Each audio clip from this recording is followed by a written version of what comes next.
একটি বছর পেরিয়ে গেল, কিন্তু মাগুরার ৮ বছরের নিষ্পাপ শিশু আসিয়ার পরিবার আজও সুবিচারের আশায় পথ চেয়ে কাঁদছে।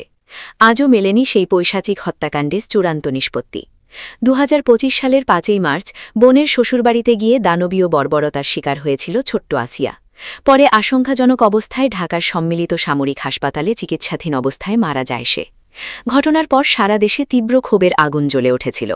মাত্র ১৪ কর্মদিবসে বিশেষ আদালত প্রধান আসামি হিটু শেখের ফাঁসির ঐতিহাসিক রায়ও দিয়েছিল, কিন্তু বাস্তবতার নির্মম পরিহাস হল উচ্চ আদালতে আসামি পক্ষের করা আপিলের কারণে ১ বছর পার হলেও সেই ফাঁসি আজও কার্যকর হয়নি। আসিয়ার বিচারের বাণী যখন উচ্চ আদালতের লাল ফিতার দূরত্বে নীরবে নিভৃতে কাঁদছে, ঠিক তখনই দেশের অন্য প্রান্তে রচিত হল আরেকটি রক্তাক্ত ও কলঙ্কজনক অধ্যায়।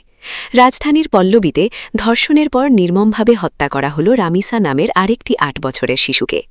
২০২৬ সালের ১৯ মে পুলিশ ঘাতক সোহেল রানাকে গ্রেফতার করার পর ঢাকা মেট্রোপলিটন আদালতে সে নিজের মুখেই রামিসা হত্যার সেই শিউরে ওঠা ভয়ঙ্কর বর্ণনা স্বীকার করেছে।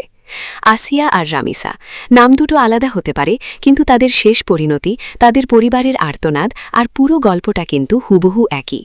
দেশের এক প্রান্তে একটি নির্মমতার বিচার শেষ হবার আগেই অন্য প্রান্তে আরেকটি নিষ্পাত শিশু হয়ে উঠছে হিংস্রতার শিকার। প্রতিটি ঘটনার পর দেশজুড়ে প্রতিবাদের ঝড় ওঠে, মোমবাতি জ্বলে, কিন্তু সময়ের সাথে সাথে সবকিছু আবার স্তব্ধ হয়ে যায়। সমাজ বিশ্লেষকরা অত্যন্ত উদ্বেগের সাথে বলছেন যে এসব অপরাধ এখন আর কোনো বিচ্ছিন্ন ঘটনা নয়, এটি যেন একটি ভয়ঙ্কর অপরাধ চক্র এবং সামাজিক ব্যাধি রূপ নিয়েছে, যেখানে প্রতিনিয়ত প্রশ্নবিদ্ধ হচ্ছে আমাদের শিশুদের নিরাপত্তা। সবচেয়ে ভীতিজনক আর শঙ্কার বিষয় হল, যাদের আমরা নিরাপদ ভাবি সেই পরিচিত মুখ, প্রতিবেশী কিংবা আশেপাশের চেনা মানুষদের মুখোশের আড়ালেই লুকিয়ে আছে এই ভয়ঙ্কর হিংস্রতা।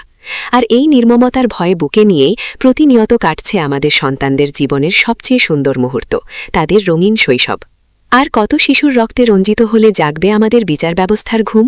আর কতদিন ফাঁসির মঞ্চের অপেক্ষায় চেয়ে থাকবে আসিয়াদের পরিবার? আমরা কি পারব না আমাদের শিশুদের জন্য একটি নিরাপদ ও শঙ্কামুক্ত সমাজ উপহার দিতে?